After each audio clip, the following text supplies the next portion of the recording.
Rajamahendravaram SC బాలికల సంక్షేమ హాస్టల్లో ఒక ఇన్సిడెంట్ జరిగిందని దినపత్రికల్లో చూసి ఇక్కడికి రావడం జరిగింది.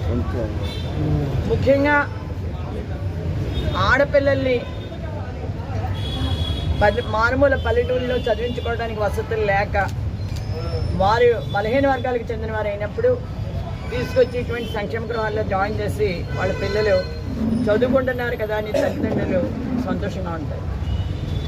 కానీ ఇక్కడ చూస్తున్నటువంటి పరిస్థితులు చూస్తే రిఫరెన్స్ ఎవరితో తీసుకున్నారు వాళ్ళు హాస్టల్లో జాయిన్ చేసుకునేటప్పుడు ఎవరితోటి మనం పంపిస్తున్నాం అనేటటువంటి ఆలోచన లేకుండా ఉన్నారు అనేది ఈ హాస్టల్ని చూస్తుంటే అర్థమయ్యేటటువంటి రిజిస్టర్లు చూపిస్తున్నాయి, అర్థమయ్యేటటువంటి పరిస్థితి.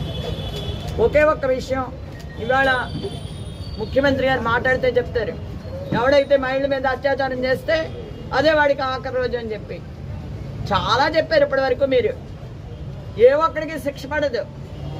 దానికి కారణం మీరు రెడ్ బుక్ రాజ్యాంగం. ఎక్కడైనా అంబేద్కర్ రాజ్యాంగం వేళ ఈ రాష్ట్రంలో అమలవుతుందా?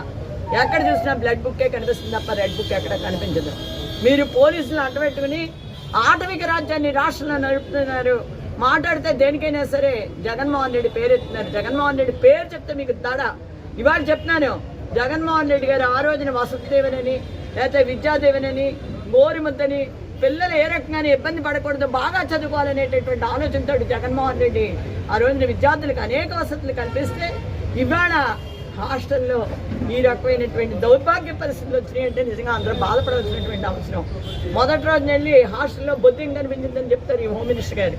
అయిపోయి మర్నాడు రోజున చెప్తే అబ్బాయి అది వెంట్రుక అంటుంది ఆవిడ.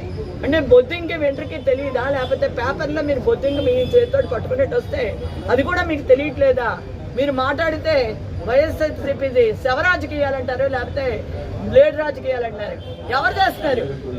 అన్ని తప్పులు మీరు చేస్తూ పక్కవాడి మీద గెంటేస్తే ఇవాళ ఈ హాస్టల్లో జరిగినటువంటి ఇన్సిడెంట్ తీసుకుంటే 10th క్లాస్ చదివే అమ్మాయిని ఆ రకంగా ఎవడో తీసుకెళ్ళి అత్యాచారం చేసేటటువంటి పరిస్థితి వరకు వచ్చింది అంటే ఎక్కడ పిల్లలకి రక్షణ ఉందా? ఆడపిల్లకి ఈ రాష్ట్రంలో ఆడవాళ్ళకి అసలు రక్షణ ఉందా?